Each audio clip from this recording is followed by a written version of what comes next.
ग्रामीण भारत के मध्य में घने जंगलों और धुंध से ढकी पहाड़ियों के बीच एक काला इतिहास वाला एक पुराना बंगला खड़ा था। स्थानीय लोग उस स्थान के आसपास त्रासदी और भय की कहानियां कानाफूसी कर रहे थे। ऐसा कहा जाता था कि यह बंगला शापित था और इसमें उन लोगों की आत्माएं भटकती थीं जिनकी दीवारों के भीतर असामयिक मृत्यु हो गई थी।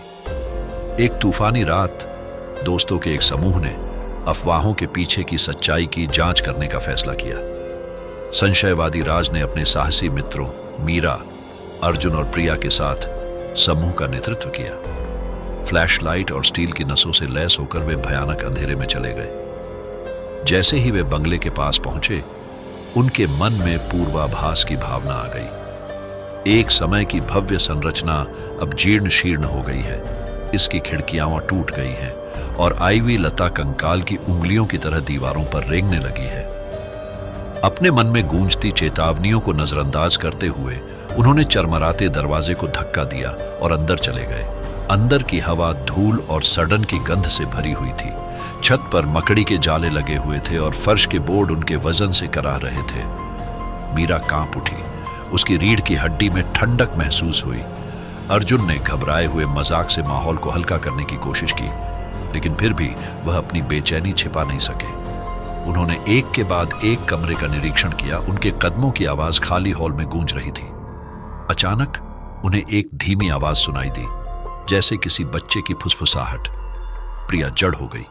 उसका दिल उसके सीने में जोरों से धड़क रहा था। आपको लगता है कि सुना?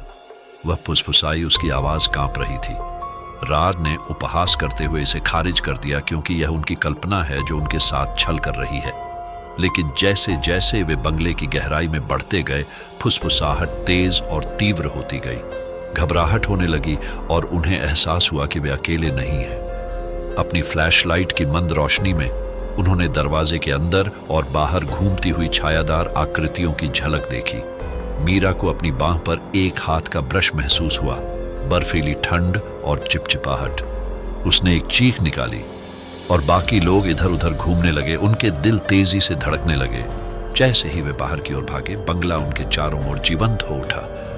दरवाजे जोर से बंद हो गए, जिससे वे अंदर फंस गए। फुसफुसाहटें पीड़ा भरी चीखों में बदल गई, जिससे हवा में भय का भाव भर गया। वे एक दुहा स्वप्न में फंस गए थे। उनके पास बाहर निकलने का कोई रास्ता नहीं था। भागने की बेताब कोशिश में वे तहखाने की ओर जाने वाली एक छिपी हुई सीढ़ी पर ठोकर खा गए। कांपते हाथों से वे नीचे अंधेरे में उतरे, लेकिन वहां उन्हें जो मिला वह उनकी कल्पना से कहीं ज्यादा बुरा था। अपनी फ्लैशलाइट की टिमटिमाती रोशनी में उन्होंने सड़ती हुई लाशों की कतारें देखी। उनकी खोखली आंखें उन्हें घूर रही थीं। बंगला भयावहता का घर था, एक ऐसी जगह जहां निर्दोष लोगों की जान ले ली गई थी और उन्हें भुला दिया गया था।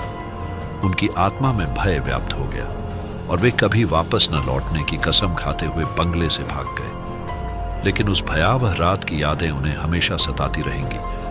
उस अंधेरे की याद दिलाती रहेंगी जो छाया के भीतर छिपा था। और पहाड़ी पर स्थित बंगला एक भयानक रहस्य बना रहेगा। इसके रहस्य इसकी दीवारों के भीतर गहरे दबे रहेंगे।